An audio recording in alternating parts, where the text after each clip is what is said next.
Some people hear distance before it reaches language. They feel it in the pause, the softened tone, the warmth that leaves the room first. Nothing obvious happened yet, but something inside them already knows the connection is shifted. They notice the delayed reply that feels slightly different. They notice eye contact that lands but does not stay. They notice how a person says, "I'm fine," while sounding less inside the sentence, and once they notice it, they cannot unfeel it. From the outside, this can look like overthinking. Inside, it feels more like catching smoke before anyone admits there is fire. These are often the people others call emotionally aware. They read rooms quickly, sense subtle changes, and pick up what most people miss. That sounds like a gift, and sometimes it is. It helps them notice tension early. It helps them understand what is not being said, and it helps them respond with care. But emotional awareness has a shadow side. The more accurately you read shifts, the harder it becomes to rest inside uncertainty. Because now silence is never just silence. It is data, possibility, memory, and the beginning of 1,000 interpretations. You tell yourself not to make it bigger than it is. Then your body notices the difference anyway. The message still says the right words, but the rhythm is off, and your nervous system catches the drop before your mind explains it.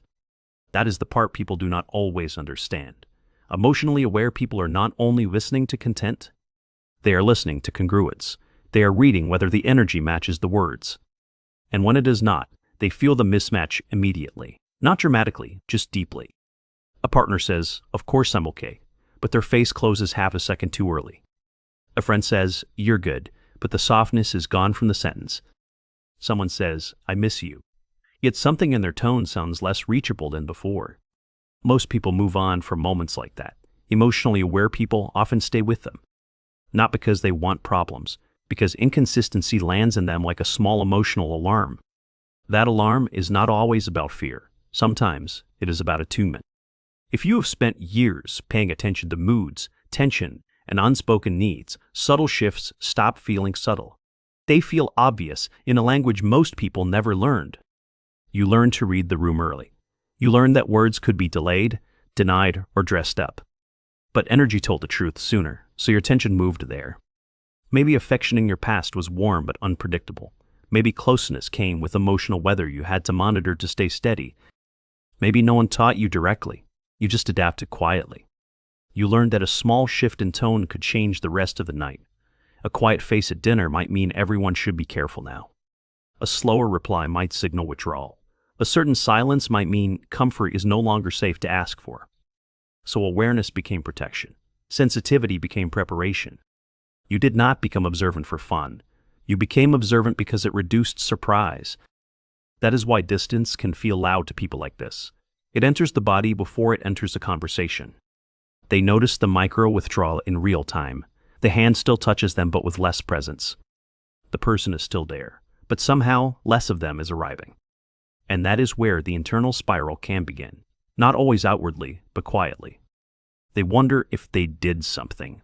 They replay the last few exchanges and search for the exact point the energy turned. And they try not to be needy. So instead of asking, they monitor. This is where emotional awareness can become emotional burden. The person feels the distance, but does not always know what to do with feeling it so fast. If they bring it up too soon, they fear sounding dramatic. If they wait too long, the feeling grows roots. So they sit inside a painful middle. They sense disconnection, but have no clean proof yet. That middle space is exhausting. It is full of restraint, doubt, and private negotiations. Part of them says, trust the bond. Another part says, trust the shift. And if their history taught them that emotional changes mattered, the shift usually wins, not because they are irrational, because the body remembers faster than logic speaks. It treats subtle distance like an early warning, not a minor detail. This is especially true in love. Romance gives emotional awareness more material to work with. The stakes are higher there. A small change from someone you care about does not just feel interesting. It feels personal. It reaches into hope, attachment, and old fears about what happens when closeness starts thinning. So they notice when a partner stops lingering in conversation. They notice when sweetness becomes efficiency. They notice when affection becomes correct instead of natural. That difference can break their calm for hours. Not because they are impossible to please, because they can feel when warmth becomes managed. And once connection starts feeling managed, they wonder whether they are being felt or simply handled. That question cuts deeper than most people realize. Emotionally aware people often do not need grand betrayal to feel unsettled. Tiny reductions in presence can be enough. A shorter hug, a flatter goodbye, a laugh that sounds half elsewhere, a text that says all the right things while somehow saying less. This does not mean they are always correct. It means they are often responding to real signals before those signals become obvious. Sometimes their perception is painfully accurate. Sometimes they sense the withdrawal days before the other person admits they are pulling away. And that creates a strange problem. When you notice distance early, you also live with the temptation to prepare early. You start pulling energy back to protect yourself. You speak a little less, ask a little less, hope a little less. Not because you stopped caring, because your system is trying to meet distance with self-containment before the impact fully lands.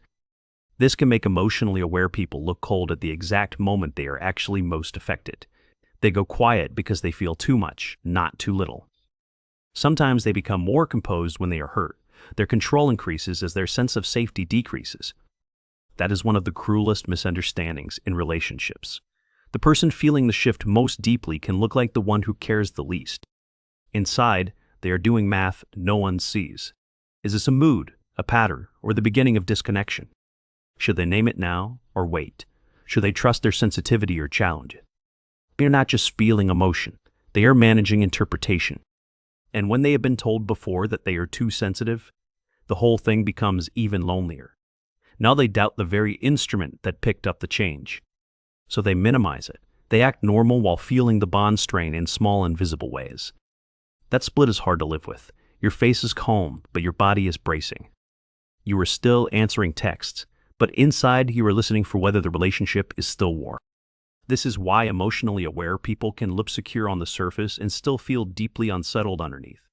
They are often good at functioning while dysregulated. They can smile through dinner. They can finish the conversation and still go home feeling emotionally winded. Then the replay starts, not because they enjoy analyzing, but because their system wants coherence. What changed? When did it change? Was it real, or was it memory borrowing the present?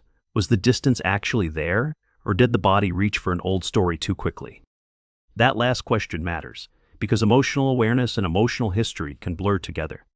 Sometimes they are sensing a real shift. Sometimes an old wound is making ambiguity feel more certain than it is.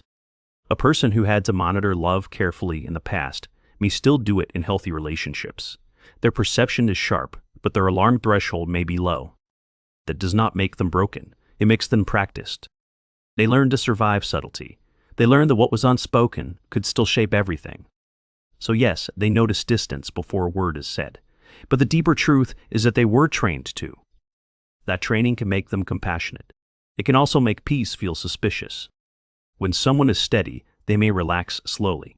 They are waiting to see if the steadiness is real or simply early. When someone shifts, they notice instantly. Their body does not treat it as random.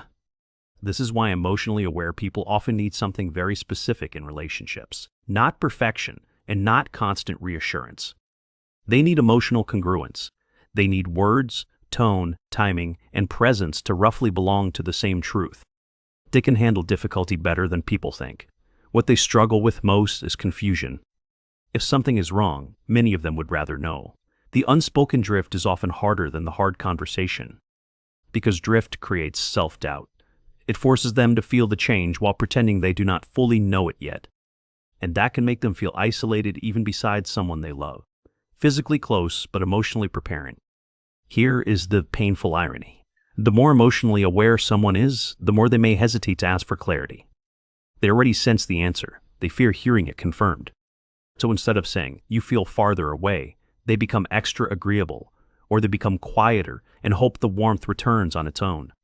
Sometimes they even become easier to be around. Not because they are okay, but because they are trying not to provoke further distance. That is not emotional maturity. That is self-abandonment dressed like composure. Real maturity sounds different. It says, "I may be wrong, but I feel a shift, and I want to understand it." That sentence is vulnerable for emotionally aware people. It exposes both their sensitivity and their hope. It admits they were paying close attention. It admits the connection matters enough to ask. And for someone used to reading everything silently, that can feel more exposing than most people realize. Silence protects dignity, at least for a while. But silence also has a cost. If you never name the distance you feel, your body starts carrying two realities. The visible one, where everything is fine, and the private one, where your system has already started grieving. That is how loneliness enters relationships quietly, not always through conflict but through unspoken emotional knowledge. You can feel someone leaving by inches. You can still hold their hand while already feeling less held. That is a very specific kind of sadness, and emotionally aware people know it well. Still, this awareness is not the enemy. It is not something to be shamed out of.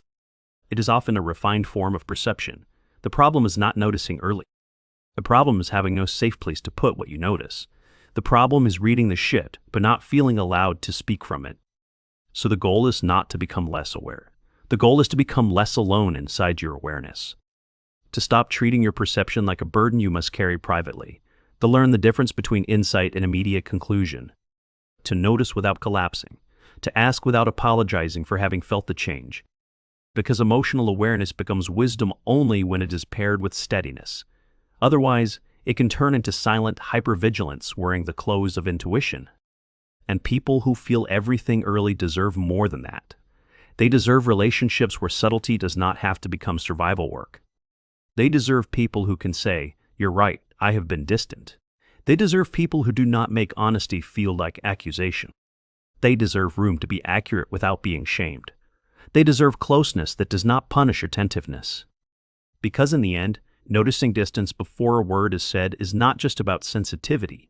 It is about what happens when the heart learns to listen beneath language. And if that is you, your task is not to stop hearing so much. It is to build a life where what you hear can finally be spoken, met, and understood.